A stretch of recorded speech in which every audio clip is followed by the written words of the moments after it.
después de la pandemia. Como hemos repetido muchas veces desde el Grupo Parlamentario, la auténtica mesa de reconstrucción es el Congreso de los Diputados, el Parlamento, ¿no? En democracia, la única mesa política válida es el Parlamento. No podían ser unos pactos de la Moncloa, tenían que ser unos pactos de la carrera de San Jerónimo. Y, por tanto, nosotros celebramos que la decisión, el acuerdo alcanzado ayer entre el presidente del Gobierno y el líder de la oposición para que sea efectivamente el Congreso donde se produzca ese debate y donde se busquen las soluciones para salir de la gravísima crisis, no solo sanitaria, sino económica y social que atraviesa y va a atravesar España en los próximos tiempos. Como he dicho, no éramos favorables a ningún tipo de mesa extraparlamentaria ni a experimentos cesaristas de ningún tipo, ¿no? En este caso, la democracia sin adjetivos se ha impuesto a la democracia orgánica, esa idea de que tiene que haber acuerdos al margen de las instituciones, y para nosotros eso es un profundo motivo de celebración en unos tiempos en los que tenemos muy poco que celebrar, pero esto es un paso para nosotros muy importante. Hemos planteado, como decía, la constitución inmediata de esa comisión para la reconstrucción. Queremos que los trabajos de esa comisión empiecen cuanto antes, porque la crisis sanitaria es severa, pero la crisis económica y social también lo es, profundísima, y los indicios son profundamente inquietantes para los próximos meses. Entonces, hemos propuesto a la Junta, pues hemos hecho un planteamiento, ¿no? Hemos llevado nuestra idea de cómo debería ser esa comisión. Como ustedes saben, esa comisión, a partir del artículo 51 del reglamento, es la que establece las comisiones no permanentes, que es lo que nosotros consideramos que encaja mejor con el tipo de comisión que necesita la reconstrucción española. Una comisión no permanente, de acuerdo con el artículo 51 del reglamento. En el artículo 53 explica que para que esa comisión se constituya tiene que venir o apoyada por la propia mesa o por dos grupos parlamentarios o una quinta parte de los diputados. Nuestro grupo parlamentario, lógicamente, tiene más de una quinta parte serían 70, nosotros tenemos casi 90, pero entendemos que tiene que ser una iniciativa conjunta y eso es lo que hemos planteado en la Junta. Es decir, consideramos que todos los grupos apoyarán esta iniciativa y vamos a empezar a conversar sobre ello a fondo mañana mismo. Lo que nosotros hemos planteado, por tanto, son los siguientes asuntos. Primero, como he dicho, que sea cuanto antes. Segundo, que es una comisión no permanente, de acuerdo con el artículo 51. En tercer lugar, hemos planteado lo que a nosotros nos parecería razonable y equilibrado, que es que la presidencia de esa comisión la ostentara un diputado del Partido Popular. No solamente porque es el principal partido de la oposición y porque el acuerdo se ha fraguado entre el presidente del Gobierno y el jefe de la oposición, lo cual es argumento creo que suficiente, sino también porque, por ejemplo, la otra gran comisión que va a tener una función fundamental en esta tarea de reconstrucción, que es la Comisión General de Comunidades Autónomas en el Senado, la preside un senador, en este caso, del Grupo Parlamentario Socialista, con lo cual creemos que sería equilibrado que en el Congreso fuera un diputado del Grupo Parlamentario Popular y en el Senado un socialista. A partir de ahí también hemos sugerido unas propuestas sobre la composición de esa comisión. Nos parece que lo lógico sería que tuviera los mismos miembros, la misma cantidad de miembros que las otras comisiones que están ahora trabajando en el Congreso, bueno, que sí, van a empezar esta semana otra vez a reanudar sus actividades, que es de 37 miembros, y que el voto estuviera ponderado, fuera exactamente proporcional al del hemiciclo, al del conjunto de los diputados, a los 350 diputados. Y también, por último, hemos planteado que, en nuestra opinión, podría haber tres grandes áreas de trabajo. Un área, evidentemente, la de la salud, la área sanitaria, que es el origen de esta enorme crisis. Una segunda área que fuera gran área económico y social. Y una tercera área que sería la de libertades públicas, ¿no? La de la defensa de los derechos democráticos y asegurarnos que en ningún caso esta crisis pueda suponer una limitación en las libertades públicas, civiles, políticas, económicas, sociales que disfrutamos en España desde hace 4 décadas. Supongo que va a haber propuestas alternativas sobre eso. El Grupo Parlamentario Socialista adelantó, por ejemplo, que el presidente del Gobierno había hablado también de Europa. que se podría incluir Europa en esa como un área más. Nosotros no nos parece mal, parece bien que se pueda incluir Europa, desde luego tendrá un papel importante, por supuesto manteniendo esas 3 áreas de las que he mencionado hace un momento. Eso sobre la Comisión de Reconstrucción, que, como digo, vamos a intentar que empiece a trabajar cuanto antes. Nosotros mañana mismo, durante o después del Pleno, en cuanto antes podamos, empezaremos una ronda de contactos con los demás grupos parlamentarios para transmitirles cuál es nuestra idea, que ya lo he transmitido aquí, me parecía que era el foro donde había que hacerlo, en la Junta de Portavoces, pero lo haremos en reuniones bilaterales o en reuniones conjuntas, en fin, para, insisto, intentar sacar esto adelante cuanto antes. Eso lo más importante, desde luego, que tenemos planteado y, como digo, lo más urgente. A partir de ahí, otros asuntos que les puedo comentar. Se ha visto en la Junta, hemos planteado, pues, como ustedes saben, hace unas semanas, porque se lo comenté, nuestro grupo presentó un escrito para que se pueda modificar el procedimiento de voto telemático, de manera que se pueda votar después de escuchar los debates, después de que se haya producido un debate, y se pueda votar después, telemáticamente. Es decir, que los diputados no vayan, por decirlo de alguna manera, los que no están aquí presentes, a ciegas. Es decir, que su voto se produzca antes de lo de un debate, ¿no? Nos parecía que en pulcritud democrática tenía todo el sentido y que teníamos los mecanismos suficientes para poder introducir esa modificación. Se nos ha remitido un escrito que yo, digamos, he cuestionado con detalle en la Junta porque no me parece que responda adecuadamente a este planteamiento que hemos hecho. Esa nota que se nos ha remitido básicamente rechaza la propuesta nuestra a partir de una serie de premisas que nos parecen, en fin, profundamente asombrosas y cuestionables, ¿no? Por ejemplo, se dice que habría que modificar la resolución de la Presidencia del 21 de mayo de 2012 que aprobó el desarrollo de la votación telemática. Pues eso tampoco es tan difícil, modificar esa resolución, no es una cuestión de voluntad política. Se dice también en esa respuesta que nos ha transmitido la Cámara que los grupos parlamentarios suelen deciden, dice, con mucha anticipación el sentido del voto. Pues yo creo que cualquiera que haya trabajado un tiempo en el Congreso de los Diputados sabe que eso no es así.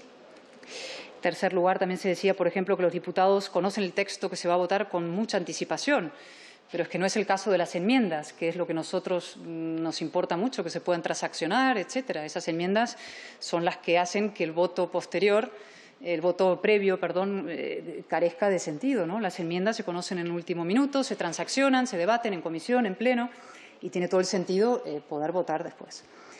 Luego también se decía que habría que modificar el reglamento si se quiere ampliar el número de supuestos a los que se puede aplicar el voto telemático, pero es que en todo caso nosotros no planteábamos un supuesto y lo que sí es evidente es que en esta legislatura, por la crisis que estamos padeciendo, ya se ha modificado de manera sustancial, no solamente personas con graves enfermedades, no solamente con mujeres cuando estamos embarazadas en una etapa, sino se ha ampliado a la práctica totalidad de la Cámara, ¿no?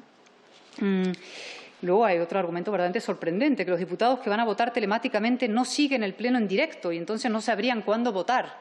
Bueno, esto ya creo que no merece ni comentario.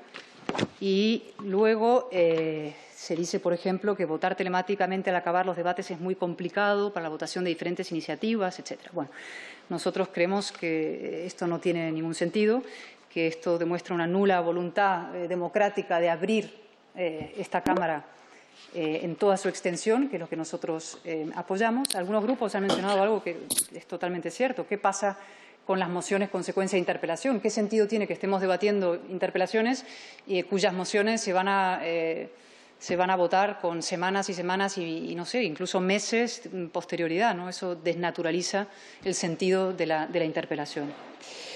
Pues también hemos abordado ese asunto, como les decía.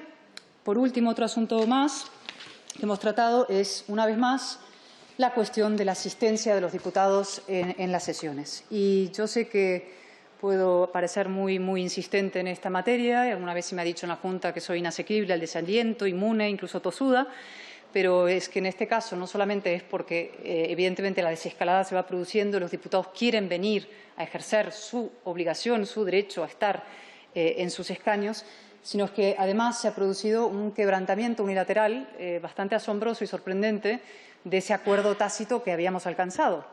La semana pasada hubo Comisión de Sanidad, como ustedes saben, el jueves, y había que votar un nuevo miembro de la mesa, una vicepresidencia del Grupo Socialista, correspondía, y aparecieron 13 miembros del Grupo Parlamentario Socialista en esa comisión. Cuando el acuerdo tácito es que estemos una mínima expresión, es decir, al principio éramos solo 2 por grupo, luego ampliamos a 4, 5, pero es que, claro, 13 miembros del Grupo Parlamentario Socialista acuden a una comisión unilateralmente para votar a su presidencia. Y, en cambio, 4 días después, cuando hay, el lunes este último, una mesa que se convoca por parte de la presidenta de la Comisión de Sanidad para pedir comparecencias, nada menos que de la directora general de Salud Pública, esencial en esta crisis, o los miembros del comité de expertos, los diputados socialistas no aparecen y no asisten a esa convocatoria. Nos parece, cuando menos, sorprendente. A partir de ahí, les voy a hacer, si me lo permiten, 3 reflexiones generales sobre la situación en la que estamos. La gran batalla que vamos a tener que plantear en España en los próximos tiempos, que estamos, en fin, librando ya la sociedad española, sus instituciones, y vamos a tener que librar, en nuestra opinión, se puede, digamos, analizar bajo 3 epígrafes o 3 frentes que son, no por casualidad, los mismos en que nosotros organizaríamos los trabajos de la comisión, que son el área de sanidad, el área de economía y el área de libertades. Me gustaría hacer un comentario sobre cada una de esas áreas en relación con los acontecimientos de las últimas horas. En primer lugar, sobre la sanidad. Yo quiero decir que para nuestro grupo parlamentario es realmente inasumible y dolorosa la desprotección que está sufriendo el personal sanitario en esta crisis. No basta con los aplausos de las 8 de la noche, ni los aplausos del Gobierno, ni las campañas. Hace falta medios y protección. Esto me parece bastante evidente, ¿no? El Colegio de Médicos se ha personado como acusación particular en casos de contagio derivados por mascarillas defectuosas. Es impresionante que haya tenido que hacer eso. Esas mascarillas han obligado a aislar a unos 1.000 sanitarios. El 15% de los contagiados son personal sanitario. Estamos hablando de más sanitarios contagiados y muertos que ningún otro país del mundo. Los tests comprados para reemplazar a los 640.000 que resultaron ser fake, tests chinos falsos, resulta que tampoco sirven. Y aprovecho para volver a preguntarle al señor Illa, de manera telemática, virtual, ojalá lo pudiera hacer personalmente, pero lo hago una vez más por esta vía, cómo se llama la empresa española a la que el Gobierno le compró los falsos test chinos, el intermediario, el broker. Se lo vuelvo a preguntar porque me parece inconcebible que a estas alturas el Gobierno no conteste a una pregunta tan seca, tan sencilla, tan simple, tan fácil. No sé, me parece realmente inconcebible que no lo haga. El resultado de esto en el capítulo sanitario realmente es como he dicho alguna vez, es un severo cuadro de incompetencia gubernamental, desolador por lo que supone desprotección y tiene un agravante la lógica gubernamental. El Gobierno gobierno de izquierdas, ¿no? Estado protector, habla de la protección social, habla del escudo social, pero es que todo eso se desmorona, ese discurso, ante la desprotección gravísima que están sufriendo no solo, en fin, miles y miles de españolas, sino muy concretamente las personas que están luchando en primera línea. Segundo capítulo, el económico. Hemos tenido en los últimos días datos realmente devastadores sobre las perspectivas económicas de los próximos meses para España. Realmente preocupante. Los datos del Banco de España con una caída potencial del 13% del PIB. Eso es algo, en fin, brutal. Y yo pido casi solemnemente al Gobierno un plan de desescalada, un plan serio, un plan riguroso, un plan basado en una radiografía clara de la situación sanitaria en España, que se ve que no tenemos, y en una voluntad decidida de proteger a la economía española también y a los sectores que se están viendo afectados. ¿Y por qué pido este plan de desescalada? Porque es manifiestamente evidente que ese plan no existe. Y la prueba de que el Gobierno no tiene un plan de desescalada, ni nada que se le parezca, es lo ocurrido hoy con los niños. Yo quiero decir que cuando oí lo de los niños pensé, esto sí es un bulo, esto sí es falso. Esto sí merecería la acción de, no sé, intervención del Grupo de Acción Rápida Antibulos de Moncloa. No puede ser verdad. O sea, no puede ser verdad que el Gobierno diga que los niños sí pueden ir al supermercado abarrotado, pero no puedan pasear con sus padres por la calle. Tiene que ser falso. O sea, es imposible que el Gobierno haya dicho esto, y esto unos días después de que el presidente del Gobierno convirtiera este anuncio en el eje central de su aló presidente del sábado, ¿no? Pero resulta que es verdad, y yo pido al Gobierno realmente una reflexión profunda, una rectificación respecto a esta decisión concreta de los niños, pero también como símbolo de la absoluta ausencia de un plan de desescalada. Le pido al Gobierno solemnemente un plan de desescalado sensato, razonable. Todos los otros países europeos tienen planes. En todos esos otros países los niños pueden pasear por la calle y resulta que en el nuestro no tenemos ni plan de desescalada y los niños, insisto, pueden ir al supermercado abarrotado, pero no a la calle a pasear con sus padres, ¿no? Me parece de una insensatez absoluta. Yo creo que el Gobierno está, honestamente, desbordado en estos momentos y ha perdido un poco el control de la situación y de lo que es razonable y sensato. Y como prueba añadida de esto, y perdonen que me extienda, de que no existe un plan razonable de desescalada, están las declaraciones recientes de la ministra de Trabajo en Moncloa, ¿no?, diciendo que la hostelería pues, no iba a poder abrir hasta Navidades. Yo no sé si se da cuenta la ministra de Trabajo o el Gobierno del impacto que tienen declaraciones semejantes.